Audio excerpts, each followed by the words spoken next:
Erokamano ahinya kuom yudo thuolo mari machielo mar tudri kod Ramogi TV. Odhiambo masani ka wayudo weche manyien mago mag OIMORE, wamenyo weche mag siasa, weche mag dongruok e kinde mamoko ka bende bang'e e chenro ni kaka wabedo ga kod ngeso ka ngeso en chenro mar mine wacho kaka wuono wawuoyo ewi ng'or ma bende inyalo chwalo ne jafwambo kata ute mag fwambo. Wabed kendi ka bende wabiro puonjore to bende gin ng'or machalo nade to ichwalo gi kanye ne jomage. Mago duto bang'e e chenro mar mine wacho. Kata kamano gi sani weche ma wamiyo pek gin magi.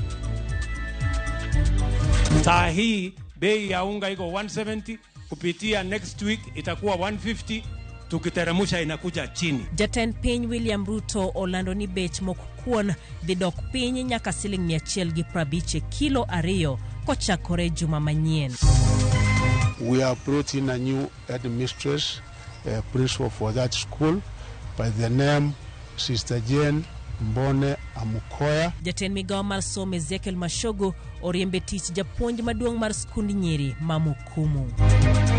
What motivated me to start the run was I actually wanted to take my HPV vaccine. I was told to go do my research on it. And after I did my research, I was quite shocked by the number of women who die from cervical cancer every year. Jokanyo obago campaign Kisumu kagijiwo oganda mondo chopie chanjo mar geng'o kansa mar nyodo.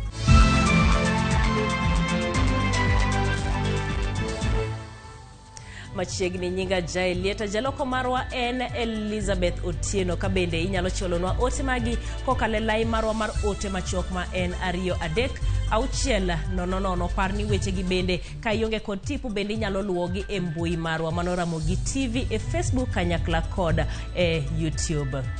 Jatend piny William Ruto omedo golo duonde ewi chenro mar twak e kind piny owacho kod riwruok mar Azimio la Umoja kolose kaunti ma Narok. Ruto wacho ni yo maber mar timo twak en kokale od bura ataro kod dwaro mar Azimio. Kaka jafombo marwa mar siasa Chris Owino leronwa, Ruto bende olando ni bech mok kuon dhi dok piny nyaka siling 150 mano kochakore juma manyien. E mano ma inyalo wacho ni en kwalo ng'wech ne riwruok mar Azimio, jatend piny Dr. William Ruto oyango ni piny owacho dhi duoko piny nengo mok kuon nyaka siling 150 kochopo juma manyien. Walikuwa wamefikisha bei ya unga 230. Saa hii bei ya unga iko 170, kupitia next week itakuwa 150, tukiteremusha inakuja chini. Lendo makamano dhi kelo more chunjo piny masani pek mar ngima omako mafwanda kendo tongo ne Azimio e rieko. Mabiro ndalo 2 kende bang' ogai mar Azimio Raila Odinga lando chenro madok e ng'anyo bang' nyasi mag Ramadhan juma manyien. Hata uweke sufuria kwa kichwa siku ngapi, bei ya unga itabadilika.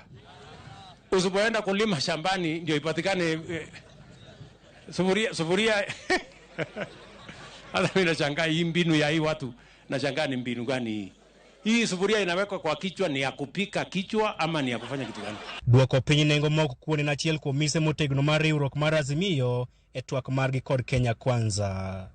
Kao twak kod jopiny e gwenge mag Suswa e kaunti ma Narok e kinde chenro mar yawo pi, Ruto bende okwa jotelo mag Azimio mondo chwal ng'ur margi ne komiti mar ji 14 kar dok e ng'anyo. Na tunawaambia kama wameamua ati ni kuchanganya maandamano na hii maneno ya mazungumzo, you cannot mix water and paraffin. Uchague moja.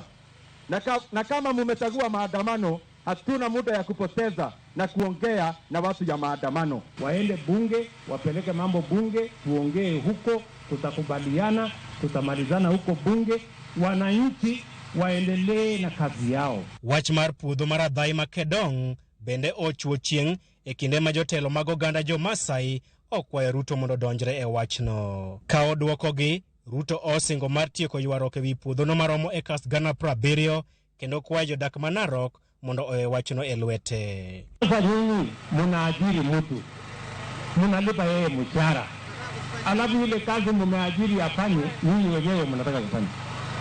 Sasa kazi yangu itakuwa gani tena? Sasa unasikia hoga mmeenda mkata sininge ngumu wabana. Mabiro bang' moko kuom jopiny monjo puodhono kendo ng'ado chiel mare. So nyinyi tulizeni boli, mambo ya Kedong nyinyi nitapanga mpaka nitakuja niwapatie title. Motelo ne mano, jatend piny bende oyawo chenro machielo mar pi mag odundu e gwenge mag Limalet e kar chung' od bura ma Narok North. Jatend piny Dr. William Ruto osingo mar biro tiyo e bwo pen chik kendo kwayo Azimio la Umoja mondo wit oko chenro mar bago ng'anyo tok nyasi mag Ramadan. Chris Owino, Ramogi TV, Suswa, Narok East Constituency, Narok County. Nonro mohiu koro yango ni tuo momako jopuonjre mag Mukumu kod Butere nyalo bedo tuo typhoid ka migawo mar thieth osingo timo nonro matut ewi tuono. Kaluwore gi migawo mar thieth, tuono nyalo bedo ni nonywako tuo ma dho ngere luongo ni E. coli kod mano ma typhoid. Migawo no bende olero ni tuoni onge kod tudruok moro amora kod midhusi kaka Ebola, Marburg kod dengue fever. Ranyisi mag tuoni gin kaka del mochwakore, rem e piny ich, ng'ok kod ambololo. Oganda duto koro okwani obed motang' kendo rit ler kinde duto kaluwore ni yot mondo tuoni olandre e kinde jomodak machiegni.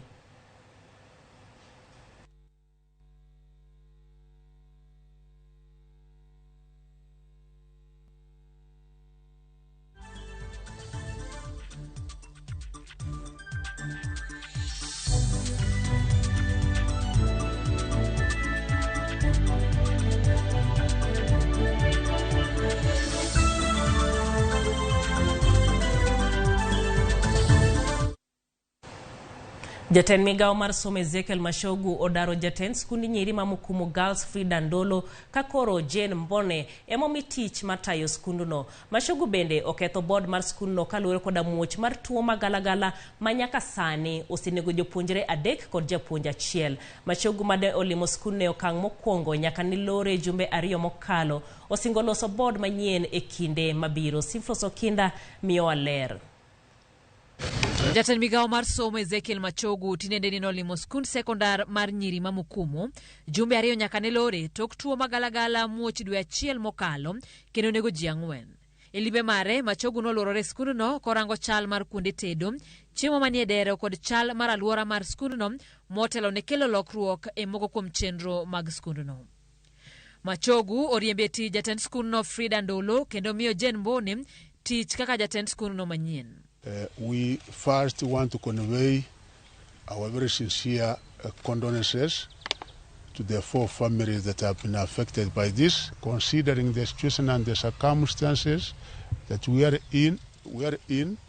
We have brought in a new headmistress, principal for that school, by the name Sister Jane Mbone Amukoya, with immediate effect. Machogu bende wacho ni migawo mare okawo kenge mamoko kamoting'o puko chiemo duto mantiere dech skundno, neno ni pi duto mane skundno kod sikunde mamoko thiedhi kod gero kisima manyien. We are doing a new borehole for that particular school Mukumu, and the work of treating that borehole is commencing with immediate effect. We are starting treatment of the water at Mukumu, and not only in Mukumu but the entire county with immediate effect. Migawo mar thieth wacho ni nonro ma ohiu nyiso ni jopuonjre no chamo chiemo momien gi minyaga kendo modho pi mochido mani kod kute makelo tuo typhoid. So most likely we are suspecting it's a fecal contamination from the sewage into the water source that is causing all this. And we did identify indeed some water sources within the Mukumu Girls where the water source may have been contaminated, and confirmed indeed that water also has E. coli. Laktar Francis Kuria wacho ni pod gidhi nyime gi nono tuono ka koro gichiwo moko kuom okenge ma oganda onego kaw e neno ni tuono ok olandore. As we go back to managing the institution thereafter, making sure that the water sources in the school are going to be very clean and certified by the public health officer that it is safe for consumption. Again, we will also assure that the food that is consumed also is consumed in well-prepared circumstances, the kitchens, the storage and the service. Machogu osingo ni lokruoge gi duto biro chopo kare thuolo mar jumbe 2 mabiro magigeno yawe skundno. Gie sani jopuonjre 12 pod nitiere ute thieth mopogore opogore ka lipot wacho ni gidhi maber. Simfros Okinda, Ramogi TV. Duol mochung'ne kedo gi mibadhi pacho ka EACC omenyo fuok mantiere e chenro mag omenda mag tend loch gwenge e nonro mamenyo rode mag mibadhi e counties 26. EACC oyango ni counties go ok ochopo ageta margi e choko mar omenda kaluwore gi fuok mantiere e yore mag choko kendo tiyo kod omenda. Lipot mar EACC lero ni moko kuom apisas mag omenda e counties ok non chenro mag omenda e yor chik. Counties moko bende chuogo oshuru tok chik ka moko onge nonro maleo mag jok magimiyo orak kinde ka kinde. Apise moko bende oserem keto chenro mag nono nengo mwandu mag counties. Lipodno bende yango ni apisas moko onge lony madwarore e tayo chenro mag omenda. Wach mar choko omenda ma aching bende nyayo mibadhi ka bende ofwenyore ni moko kuom apisas tiyo gi omenda go mana kuonde magichoko gie. EACC bendo nyiso rem e yore mag puodho chudo ka gilero ni apisas moko yegi obok machwalnegi ma ok girango ka omenda mantiere obok odonjo e bengi. Bendo fwenyore ni moko kuom apisas leo tero omenda e bengi ka moko bende ok chiw lipode mag omenda kaka dwarore. Duol mar EACC ondiko ne jotend migepe kachiel kod jogoro mag counties ka idwaro jotelogo mondo olos chenro makare mag choko kod tiyo kod omenda. Kama gin moko kuom okang' ma igeno ni biro juolo aguch omenda e counties.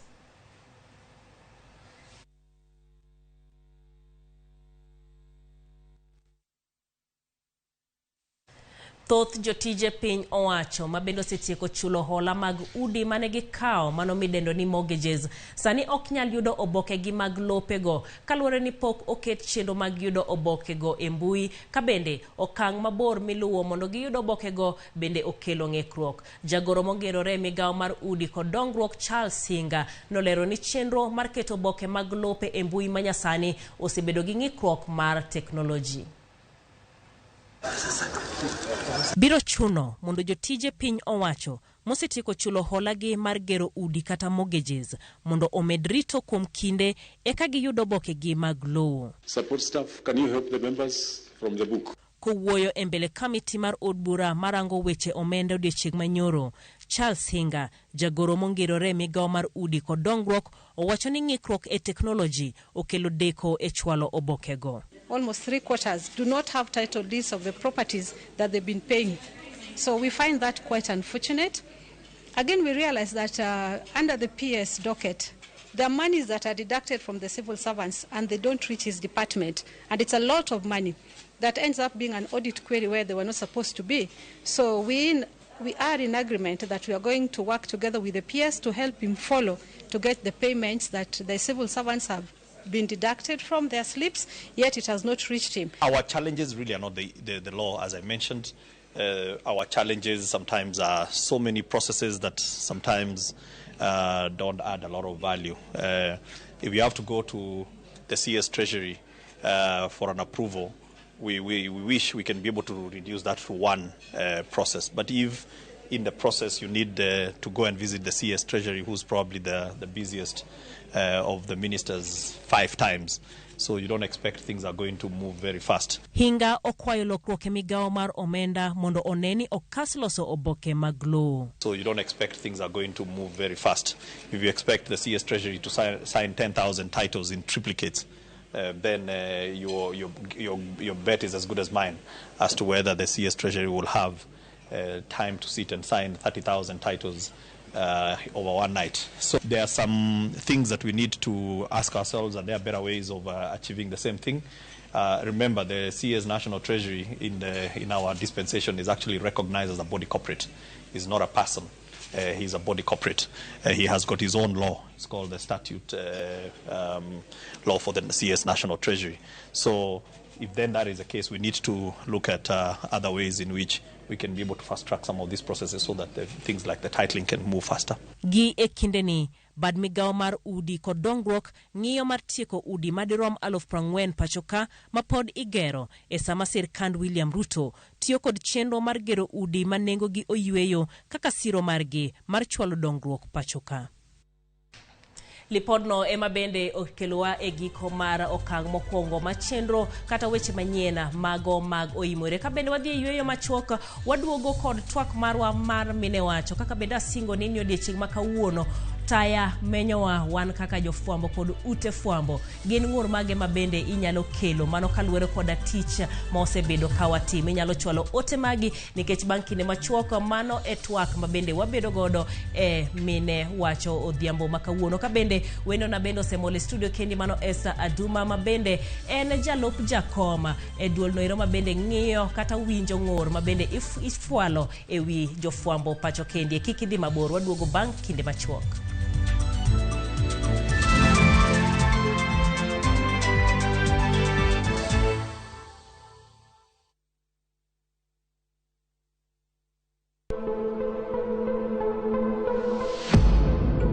Chandruoge mag ngima joot. Ang'o mapok aneno? Ka moro cha oran kocha, moro machielo ne bende kong'o rundo koni. Ang'o minyisa mapok aneno e pinyni? Ywaruok kod weche mag tuoche mag paro.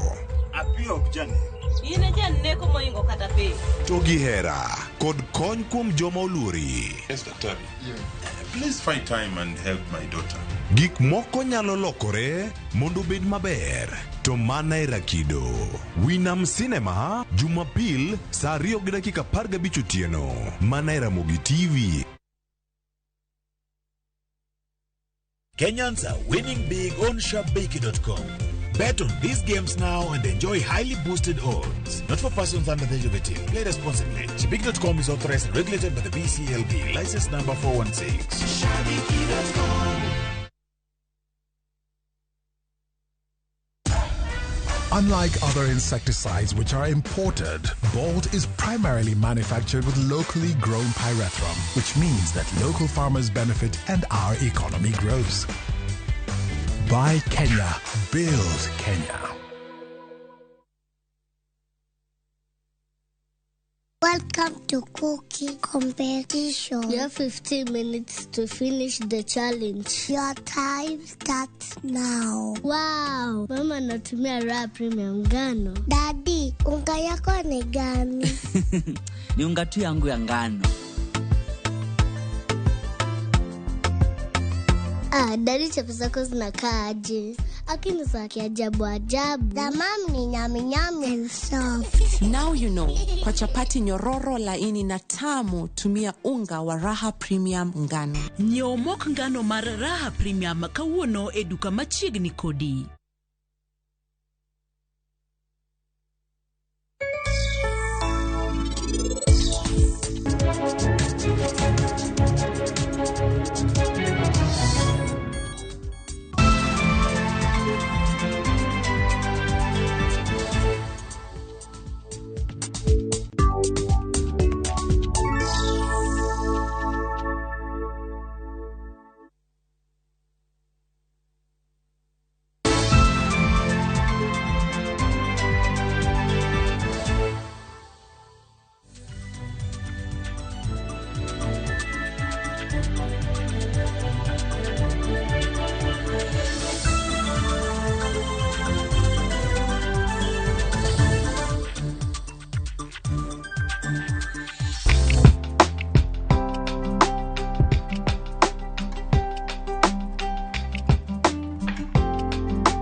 Machiegni e chenro mar mine wacho jofwambo thothne ipuoyo kuom tich magitimo mano mar chiwo weche matimore ka ginono gi matut, gichiwo puonj kod moro jopiny mabende winjo, neno kata somogi. Kata kamano nitiere ng'ikruok mabende nyalo wuok e kinde mag fwambo kod keyo wechegi mabende kelo chwanyruok e kind ute fwambo kod jopiny. Ere kaka inyalo chwalo ng'ur ma intiere godo e wi jofwambo kata od fwambo, to kang' mane mabende mikawo ne jofwambo mabende ochwal ng'ur e wigi. Mane twak mar odhiambo makawuono kanyakla kod jalup jakom mane commission mabende winjo ng'ur e wi jofwambo e duol mar Media Council of Kenya, Esa Aduma. Oimore, erokamano maduong' mar yudo thuolo mar yuri kodwa e odhiambo makawuono. Erokamano jayo. Mar bet ka. Erokamano. Iwinjo mana kaka owache, thothne akiani wapakore kata inya yudo ni jopiny pakowa ewi tich mabende watimo, to ubende ntiere gimomiyo nolosa commission maru mar winjo ng'ur mabende igini ichwalo ewi jofwambo kata ute fwambo. Inya wacho ni to ang'o mosetimore nyaka sani nyaka ne chaka commission maru? Erokamano kendo, adiera jofwambo gikeyo tiyo tich maduong' nikech ginyiso ji jopiny gik matimre e piny. Kata kamano seche moko nitie ma kosa nyalo betie. Emomiyo commission nitie miluongo ni Media Complaints Commission. Media Complaints Commission ni osebetie Kenya ka chakre higa mar 2007. To ji mang'eny ok ong'eye. Sasa ma iwacho wach Media Complaints Commission to ji penjo ni to mano to commission mane. To entie sani commission ma wantie ni en established a Bo Media Council Act of 2013. Media Council Act ni nene olose bang' ka constitution nosebedo promulgated in 2010. Koro Media Council Act ni o establish Media Council of Kenya and Complaints Commission. Bodies ariyogi. Chalo kaka nyithin ng'at achiel, ma moro duong' to moro tin. Koro Media Council Act, Media Council duong' to Complaints Commission en owadgi matin. Koro nitie tije ma Media Council onego ti, achiel kuomgi en set standards ma jofwambo onego lu ka gitiyo tijegi. To kagise set standards gi, to enforcing standards gi e tich mar Complaints Commission. Nitie standards gi yudre e Code of Conduct for the Practice of Journalism. Mago chike mabende tayo tij Mano fwambo. kaka professions duto nyaka bed gi code. Gik monego jogo ti, to kaka ok onego gik moko onego gitim. Koro mag jofwambo be nie Code of Conduct for the Practice of Journalism. Esther bende kawang'iyo kaka ginyaka sani, osechwal nung'ora maromo adito e ng'orge, mana awiye. Ahinya iywaga ang'o ma watimo marach kaka jofwambo kod ute fwambo?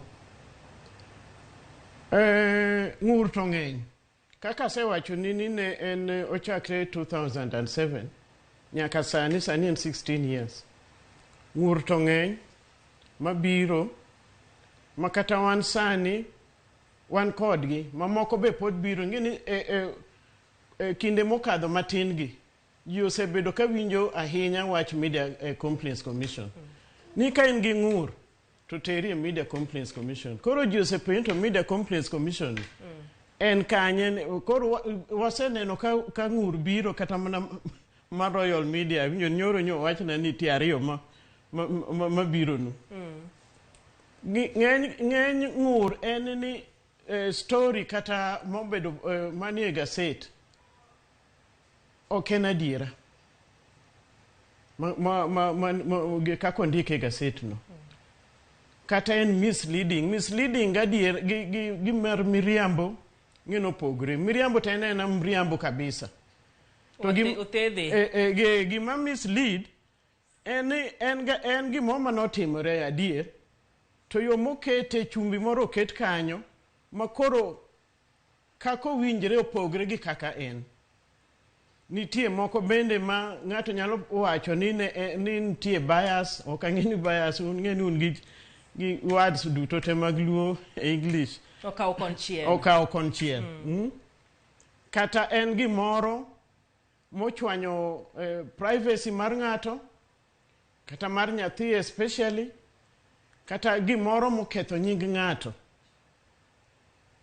To ng'at maneno ni gini ochwanye ni osendiko kata ni od fwambo no ni gima kama edi notimre kama to unu ripote kama, to ok gi gine mondo nego uginene ukoret gini, to ok gitimo kamano.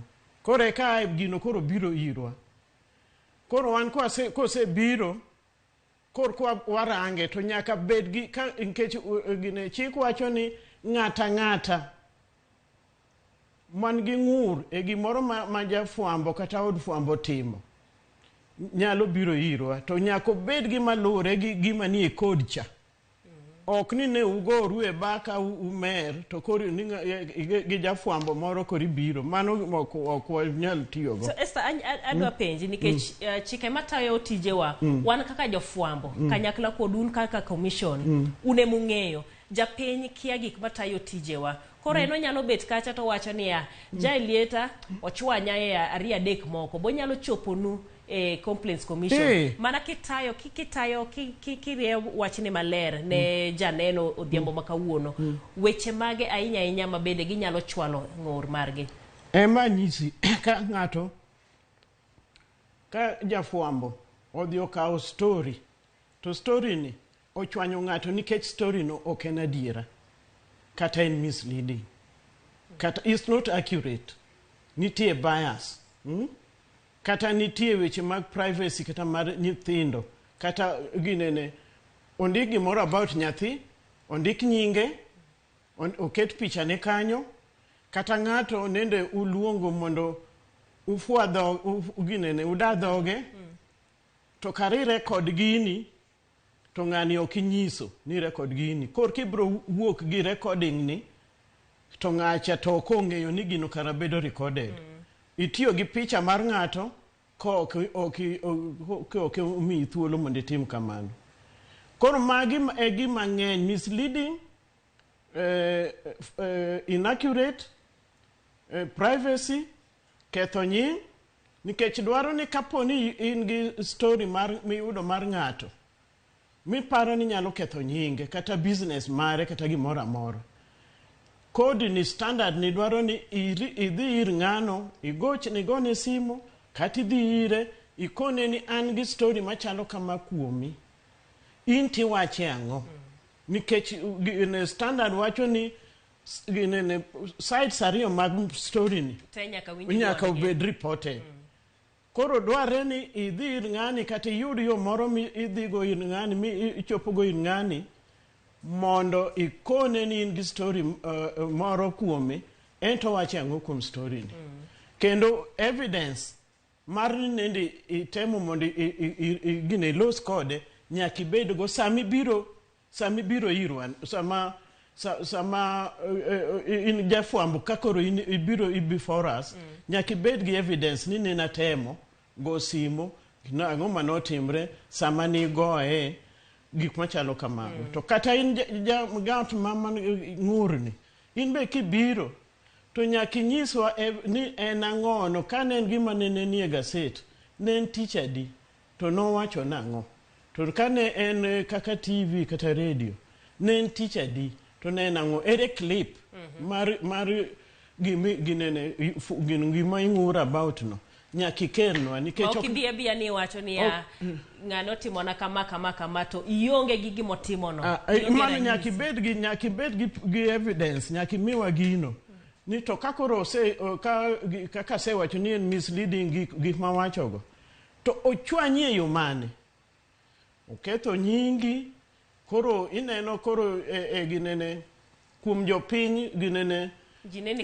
kang'ama rach ng'at mo matimre kamano gik makamago nyaka inyisi koro kisebiro to nitie yore ariyo makoro waginene waloso go wachni kapok idonje yore ariyogo koro wach ni japiny koro ero entiere gi ng'uro ochako gi kanye obochima kaka Jael tir koso chimo Ramogi TV tir ere kuma ochako godo ka en gimoro motimre koro kaka ka in studio ka ng'ato sei nogo simu to kata oyanyo ng'ato program moro mi host obiro kelo ng'ur ni in kaka ng'at mano host program no to gi Royal Media Service momi thuolo mondo ibed gi program no ineno unje ariyo to ng'ama mokwongo mabro bet malo mokwongo en Royal Media Services eka in unje ariyo kata jomoko kapo ni ng'at moro be machielo be ni kata ni samora neno ka nitie kata jariyo jadek mapinjo ng'ato pinjo ji tema ne ni kanyo nyaka bed kanyo ero koro en ng'atno to ogine no kelo ng'ur kuom joma ne ni kanyo to god Royal Media Services koro sama gine koso ondiko nwa to ndiko ne Royal Media Services koko chwalo iru koso nyalo chwalo iru kapok ochopo.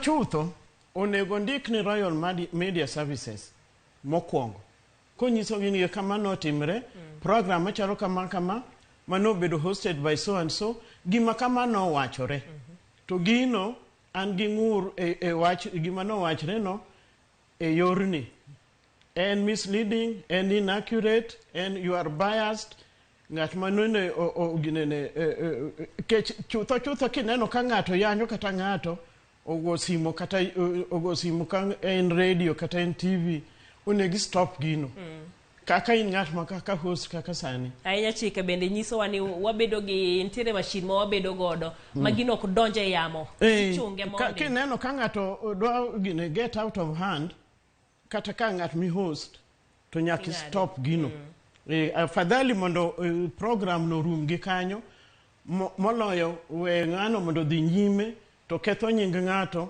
to wacho gimoro moko winjore mano koro osechoponu iwacho ni ntiere koda yore ariyo mabende koro ung'iyo godo weche gi gin yore mage. Nitie yore ariyo, nitie gimiluongo ni mediation ene mokwongo waketo kanyachiel un jariyogi parties ariyogi to mak mana ka uyie nikech mediation en voluntary ka party achiel ka party achiel oyie to moro cho otamore to kwanyal dhi nyime gi mediation no to the other one en adjudication machalo kaka court process nitie hearing nitie mentions nitie gik machalo kamano mano koro bedo piny tiyalo koro wabedo piny un ka ubiro to ngani be biro to wabet kodu koro uchiwo evidence kae to wachiwo ginene wang'ado ginene wach kaka gino wanene kaluwore gi code kata gi chike moko machalo kata kaka mar Children's Act kata privacy and all that kaka se wachono. Okay, ero kama ba kawatieka neno kasawa bende koro orumo iwacho wach mar nyithindo tingeni ngama nyathi ainya ok bi bedo gi thuolo mar kata chwalo ngoro makamage kapono keth kata watimo marach kuom nyathi en owuon onyalo donjo nwa koso ntiere ngama nyalo donjo ok mana parents emanyalo donjo nitie case momo osebet go kinyalo yiena matin manene osebiro irwa kanene story moro nowuok e gaset mar nyathi manyako ma jadweche 5 mochako neno remo ka en jadweche 5 koro min mare otere mothiedhe to noyudo ka gichachni gi wuon nyathi koro ing'eni ne gidak wuon nyathi odak Nairobi kata to en dala kocha koro kodhi osiptal to nyathini nochandre moyudo kaka nyathini ithiedho to dokta manonyiso jafwambo ni nitie tuo moro ka ma wasebet ka wadilgo to dwarre ni mondo en public interest ji onego ng'e ni kata ka nyathini oyudo tuoni nitie yo minyalo thiedhego to kosa manotimre en ni kanene story no wuok e gaset to nogolo picha nyathi gi wang'e kama gi nying min to mani ng'eni bang'e ka koro nyathini biro dongo to kaka ji bende seche moko lew gi kier ni to ma ok ng'ane mane wachne owuok kicha koro ng'eni ginene privacy mar nyithindo nyaka bed protected to wuon nyathi manokelo ng'ur ni en gini story no notim ma ok no onyise to ng'eni ok gidak kanyachiel koro ginene consent min nyathi manochiwo koro en wuon mare manokawo wachni nikech story no oket kamano to ok onyise nyinge okethre koro ji nene kaka en ng'at ma responsible and so on and so forth. So then he was not even part of the baby's life. Ero kamano isenene inyisa ni sawa orumo mana mapiyo piyo inyalo nyisowa kaka ng'ato nyalo chwalo ng'oro kata kumi yudo we. Kamano. Sani wa operate Britam Center Upper Hill, ground floor. Contact number simo en 0 1 0 1 9 9 200. Email en registrar@mediacouncil.or.ke. Erokamano ahinya mano kanyero kaka inyalo chwalo ng'ur mari mabende inyalo bedo godo ewi jofwambo kata ute fwambo mago mapachoka. Esther Duma mabende no antiere godo e studio odhiambo masani ka wang'iyo weche go mag ng'ur ne jofwambo kata ute fwambo. Erokamano maduong' kik idhi mabor, pod waduogo kod weche manyien mamoko.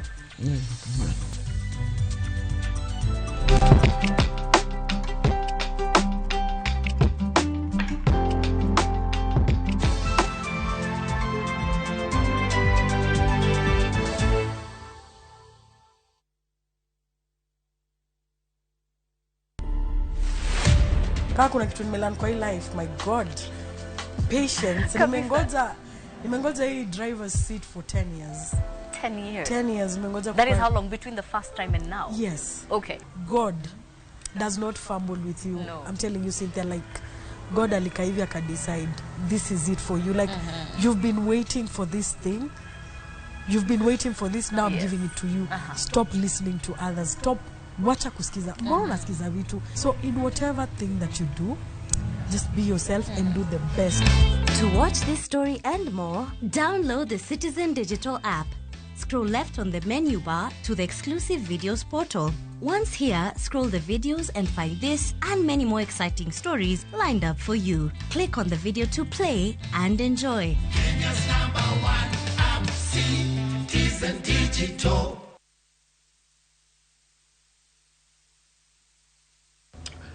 Oh, you're here.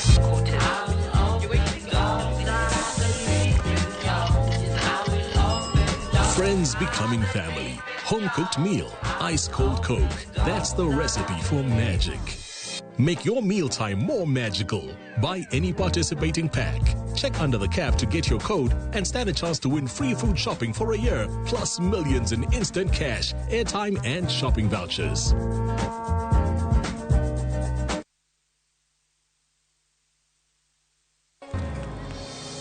Japo tuna tofauti,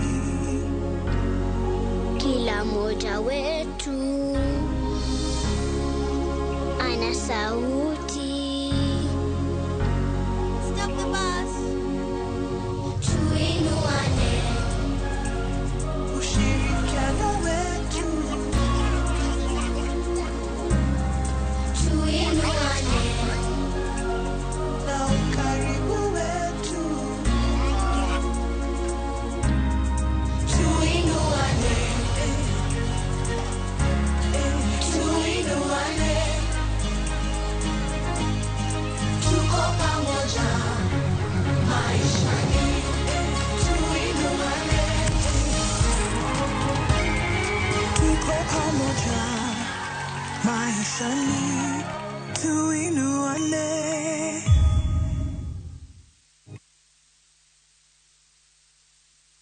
Jijenge na shilingi 1500 guaranteed kila wiki kwa kucheza Kaende Jackpot. Shiriki kwa kutumia 50 bob pekee, cheza na Autopic kwa kutuma neno KJP kwa 29063.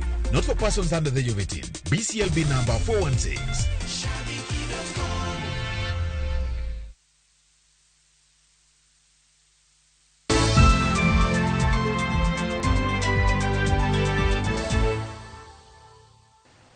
Machiegni kendo ijiwo oganda mondo oter nyithindgi manyiri mantiere kind higni 10 kod 14 mondo kaw chanjo mageng'o kansa mar nyodo. Jokanyo mag thieth kod jokedo ne ngima mar oganda oriwre campaign mar lando chanjo mar HPV e boma ma Kisumu. Kaka Millicent Adhiambo lero, rawera manyako ma jahigni 15 Stacy Blessing notelo ne jiwo jowetene mondo chopie chanjo.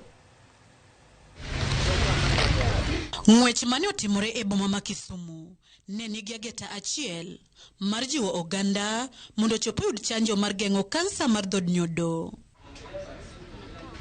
Chanjo no Getore sorowere manyiri kuom kansa mar nyodo malandruok ne medore e pachoka. Stacy Blessing nokawo chanjo duto mong'ere kaka human papilloma virus vaccine kani oja igni 14 kende. Stacy nie kwanda tamalo 31 mag rowere mosekawo dos 2 duto mag chanjo no pachoka. Kane min mare onyise ni onego mondo dhi okaw chanjo, to penjo ni tang'o momiyo adhi kawo chanjo no. Ta nyise ni koro dhi non matut ni to chanjo ni konyango tang'o momiyo ne gidhi kawe. I actually wanted to take my HPV vaccine. I was told to go do my research on it. And after I did my research, I was quite shocked by the number of women who die from cervical cancer every year. Yet it can be prevented by having the HPV vaccine. Sani ka orwako igni 15, en jakedo ne ngima makare mar rowere ka ojiwo jowetene mondo kaw chanjo mar geng'o kansa mar nyodo. Ogeno ywayo rowere maromo 10,000 chop higa 2025. My goal is by 2025 to have 10,000 girls fully vaccinated, and this year's run was also targeting 500 girls. We got quite a number. I'm still not sure about the number we've gotten because some girls are still being vaccinated. But last year's run we targeted 200 and only got 17. Kansa mar dhod nyodo e namba ariyo kuom landruok tok kansa mar thuno pachoka. Kalure kod nonro mar Globocan, kwan ji mohew 5,000 iyudo kod kansa mar nyodo e Kenya kae higa ka higa. Duol mochung' ne kedo gi tuoche malandore lero ni chanjo mar human papilloma virus ni kod teko mang'eny mar geng'o kansa mar dhod nyodo. One dose might actually be just enough for you to be able to prevent pre-malignant lesions and malignant lesions, that is precancer and cancer. And so we have a very high target towards getting at least 1 dose to every girl. Jonyuol moko osebedo ka oluor tero nyithindgi mondo okaw chanjo. Wuon Stacy nigi jip. Akwayo jonyuol ni yude thuolo mar go mbaka gi nyithindi marowerego. Nitie weche moko machando chunygi, nitie weche moko machando pachgi. Jolony kwayo oganda mondo wetudo tuoche mag kansa kod kweche. Waketuru chikewa kata weche mwaluongogi ni gin kuero. Wuoro ok nyal wacho weche modok korka nyodo gi nyathine. Nyathi be ok nyal wacho weche modok korka nyodo gi wuongi nikech gin weche makuero. Wakwayo ni wawachuru weche ka ng'ato nigi chandruok to wach wechego mondo mi okonye. Migawo mar thieth negeto chanjo rowere manyiri maromo 3.2 manie kind higa 10 nyaka 14 chop dwe mar 6 higani. Kata kamano, mana tamalo 31 kende ema osewuok oko mar kawo chanjono, ka kaunti kaka Marsabit, Samburu, Isiolo kod Wajir ema ni kod kwan mapiny gi atamalo 20 mag joma osekawo chanjo. Laktar Gregory Ganda, ma en jalony e yore nyodo, tudo kwan mapiny kod koso ng'eyo kaachiel kod onge mar puonj moromo e wi chanjoni, kowacho ni thoth rowere nyaka yienegi aya gi jonyuolgi eka gikaw chanjono. First barrier is usually the school management because the school has its own program. And so many times the principals will tell you, no, we are too busy or we are preparing for exams. This is going to interfere with our program or such kind of thing. So once you've crossed the first barrier, the second barrier is the girls. They have no power to give consent. So you have to give them a form to go home, and then you come back with that form. Sometimes the parents have failed to find, the girls forgot them at home, and so it becomes an impediment. Right now, they're not even allowed to go for the family planning because we put ourselves whereby they shouldn't. So we block ourselves and ignore that they don't know. They know more than we know. Yeah. So we just need to give these children information that is true with the research, which is researched and is basic. E sama duol mochung' ne thieth e piny mangima, World Health Organization, kedo kod tieko chutho tuoche mag kansa mikelo kod midhusi mar human papilloma virus maong'ere kaka HPV, ahinya to kansa mar kar nyodo kochopo e higa mar 2030. Stacy bende oketo pache kod maino e neno ni onywako lwenj kedo kod tuoni endi mondo mi oneni oyweyo oko chutho. Millicent Adhiambo, Ramogi TV, Kisumu County. Kawo Kisumu wadhi nyaka Migori kuma luoro koro nitiere ni nok mar raboyunga masani okwako pacho kae nyalo medo landruok mar kute magayaki. Dwaro nitiere mondo piny owacho oneni raboyunga mabende chiwo nono obedo kendo ochwal e gwenge ma pacho ka. Jojuma nigi mathoth. Rabo yunga en achiel kuom gige geng'ruok ma oganda tiyo godo e geng'o landruok kaachiel kod gamo kutego mag ayaki. Ahinya jogo eko ma ok ong'eyo chalgi osebiro ka tiyo kod rabo yunga mondo koro kik gigam kata gilandi kutegi mag ayaki. Oganda moko nyiewo rabo yunga e dukni kamoko bende osebedo ka oketo genogi e rabo yunga go ma ichiwo nono kod piny owacho. Ane founder kata ng'ama nochako program mar Miss Condom Initiative Migori kae. Ne wachako program ni higni 3 mokalo kendo nwabwotho ka wachiwo condoms ne jo boda riders kod jo taxi. In a day nitiere boxes matindo ka giting'o 144 and in a day nwanyalo distribute kata 20 boxes. Mano seche moko ninyalo yudo ka demand ni malo makata boxes 20 go yudo korumo te. Mwadogo wachako akaw machielo ko e facility kae. E seche mapek mar ngima medo idho, oganda bedo kod pek e nyiewo rabo yunga nikech nengo ma omedre. Wayudo ni nitie both female and male condom, to koro female condom uptake ne be pod ni piny. Koro wadwaro ni information kata puonj mar ber mar female condom bendo med landore nikech at least wantiere gi kwan mang'eny mag female condom within our county. Ng'ama moko ero gig nono e Kenya ka kata na wona ero gig nono makata bed ni condom guma yeg nono go onge ambe gitimo na marach nikech waero kuma idhi save pesa ni moko itigi pesa pile ka pile to ka koro sani mondo mi ng'ato riwre gi nyawad gi nyaka idhi ng'iew gimoro bedo ka en matek. Jogo ma osebedo ka oketo genogi e rabo yunga ma ichiwo nono kod piny owacho koro nitiere kama tek nikech nok mar rabo yunga masani okwako pacho kae. Ne wachako program ni higni 3 mokalo kendo nwabwotho ka wachiwo condoms ne jo boda riders kod jo taxi to program noko yudo dhi mbele nikech kaluwore ni wan gi nok mar condom makata sani pod wan gi nok mar condom koro nok wanyalo yudo mang'eny mwanyalo distribute. So with commodities we have said has been a challenge, but this is something that one, we are working with the various, that is KEMSA and the departments that are to avail the commodities. So this is something we cannot deal with as an entity, but rather has to take the multi-sectorial approach. Jogo mabende koro winjo pek mokalo mar nok ni mar rabo yunga gin jogo eko magigo magitimo koro keto gi e ng'ao mar gamo kutego mag ayaki kaka opamo.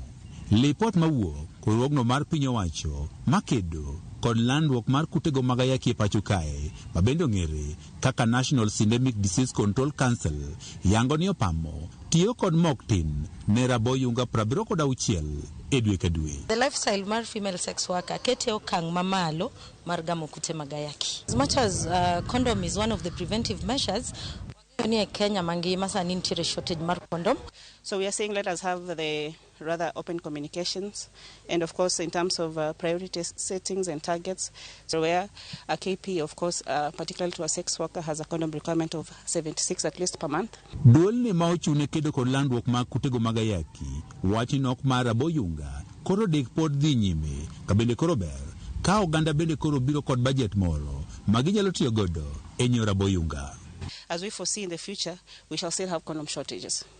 This is something that is out of hand, but we are saying as program or programmers, we need to do the condom marketing strategies, whereas every individual, or rather every KP, is supposed to budget for a condom at least. The last time nang'iewo condom, nena sachet matingo addiction, to ni uso ni godo at 70 bob.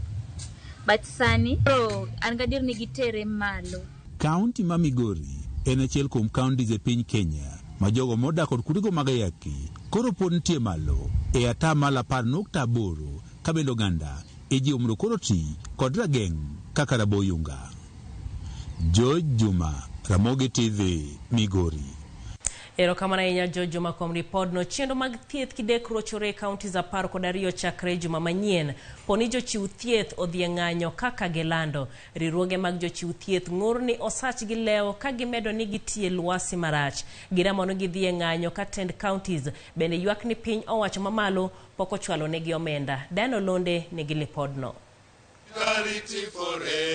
E oboke mane ondik tarik 11 dwe mar 4 mar higani e lori riwruoge mopogore opogore mag jochiw thieth, jagoro maduong' e riwruok mar lakteche mar KMPDU Dev Giatela olero ni ng'anyo mar jochiw thieth biro timore e kauntis 12 chakre tarik 19 dweni. Thieth nyalo rochore e kauntis moting'o Kisumu, Mombasa, Nyamira, Kisii, Murang'a, Nyeri, Laikipia, Bomet, Nyandarua, Embu, Vihiga, kaluwore gi ng'anyo ma olandi. Atela wacho ni okang' makamagi kao kaluwore ni osach jochiw thieth leo kinde ka kinde to tend counties ok chop singo magi thoro keti winjruok kod lakteche. Atela lero ni deko mar osara mar dwe mar adek omiyo jochiw thieth moko ok nyal dak e ngima makare. Ok inyal wacho ni jotich bro dhi e tich to kata fuel magidhi gi tich kata ute maginde pok ochul. Koro mane gima wacho nyiso governors ma counties 12 gi makochopo chieng' tich adek tarik 19 to ma pok otimore onge jatich e counties 12 mokwanogi mabo bedo e tich kata achiel. Jochiw thieth obwogo ng'anyo ndalo adek kende tok kane riwruok mar KMPDU chiwo ote makamano ka giywago osara maleo kod lwasi marach mar tich. Jochiw thieth oramo ni gichomo ng'anyo ka tend counties bende ywak ni piny owacho mamalo pok ochwalo negi omenda maromo bilion 125 e dweche adek mokalo. For the union makes us strong. Diana Ulunde, Ramogi TV. Tend County ma Siaya jiwo rowere mondo odonje pur kod pith kaka yoro ohala ma bende nyalo reso dech chiemo e county no. Migawo mar pur, pith kod lupo e county ma Siaya tiego rowere e weche mag pur kod pith mopogore opogore ma chulo negi kony mar chiemb gwen e kind mamoko. Kony ma kamago sir kod riwruok mar GIZ. Ray Polo lero ni ojende mosefwenyo mit pith kod pur koro ywayo jowetegi e chenro go. Mana kaka nyithi gwen matindo ma ipidho e kadongi manyuol tong kendo chwal gundu magi e kaka rowere ma Siaya jiwore mondo ginya yuto margi kokalo kuom pur kod pith. Gipidho gwen kod kich e kind jamni mamoko ka ginywako tich e grube e bwo tipo mar Siaya County Youth Network. Siaya County Network en migawo mar rawere makonyo rawere manie weche mag pur kod weche mag dongruok. Wadwaro ni wagol youth e street from bedo joma goyo nyawawa ni josiasa mondo bed joma tiyo tijegi e puothe makelo chiemo ne piny. Nengo mar chiemb gwen osebedo ka idho, omiyo rowerego ipuonjo e yore mag loso chiemb gwen giwegi. Ojende bende orwako tiegruok kod sir mag gige pith gwen kod kich mane ochiw kod riwruok mar GIZ mar piny Jerman. Odiochieng' makawuono ni awamiyo rawere gik pur, chiemo mar gwen kod sanduku mar pidho kich. Nikech wageno kendo wang'eyo ni rawera ma Siaya ka en rawera matiyo matek ma kojiwe matin to nyalo timo gima ber kabisa. Michgo oriwo dag kich maromo 136 kod gunde 290 mag kilo 50 mag chiemb gwen. Siro ojende e chenro mag pur kod pith en achiel kuom yore mag bugo dech chiemo e kaunti ma Siaya kendo yaro thuolo mag tich ne rowere. Apidho gwen, tapidho nyaka kich. Rowere mamoko nyanyiso gi niya ni piny masani kata obedo ni somo okoripo bena tiri lai ni in gi certificate ni no. Sani gima nyalo miyi tich en mana agriculture. To wadwaro joma neno gi woko kanyo osiem gi ka gin ndara ni nyako ma wang'e lerno en japur. Ok wang'e lerno timo tich moro nono mandhago. Rowerego geno ni tudruok e kindgi kod tend county ma Siaya biro bero ohala motenore kod pur kod pith kaka loso mor kich kod yudo chiro ne gwen magipidho e kind chenro gi mamoko. Ray Polo, Ramogi TV.